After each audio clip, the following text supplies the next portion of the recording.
লাল পতাকা, ব্যানার আর প্ল্যাকার্ড হাতে শ্রমিকদের বর্ণাঢ্য র্যালি, স্লোগানে মুখর রাজপথ।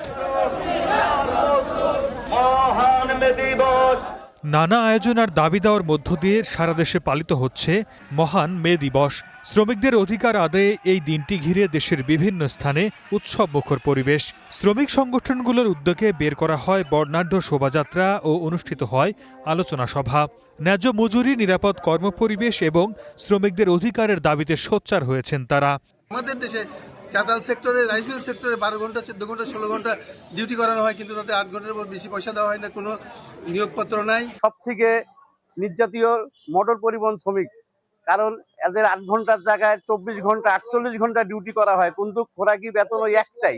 আমাদের যে শ্রমিকের দাবি দাবা আমরা শুধু বলি, কিন্তু বাস্তবায়ন হয় না। মাননীয় প্রধানমন্ত্রী জনাব তারেক রহমান প্রতিটি শ্রমিক ভাইয়ের ন্যায্য অধিকার আদায় প্রতিষ্ঠা করবে, এই আশা ব্যক্ত করছি।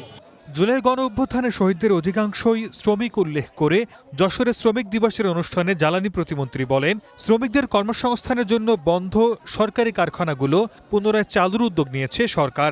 আমাদের যেমন চেষ্টা থাকবে শ্রমিকদেরকে কাজ ফিরিয়ে দেবার, আমাদের যেমন চেষ্টা থাকবে শ্রমিকরা যেন নিয়মিত ন্যায্য মজুরি পান সেটি নিশ্চিত করবার, একই সাথে আমরা সরকারের তরফ থেকে এই ধরনের উদ্যোগের মাধ্যমে আপনার পরিবারে আরেকটু সচ্ছলতা আনবার জন্য আমাদের উদ্যোগ জারি রয়েছে এবং এটা চলমান থাকবে। 1886 সালের হে মার্কের ঘটনার পর থেকে শ্রমিকদের 8 ঘন্টার কাজের দাবির আন্দোলন স্মরণে মহান মে দিবস পালিত হয়ে আসছে। 1889 সালে 1 মে আন্তর্জাতিক শ্রমিক দিবস হিসেবে ঘোষণা করলে বিশ্বজুড়ে দিনটি পালন শুরু হয়। সর্দার মোহাম্মদ আরিফ, স্টার নিউজ।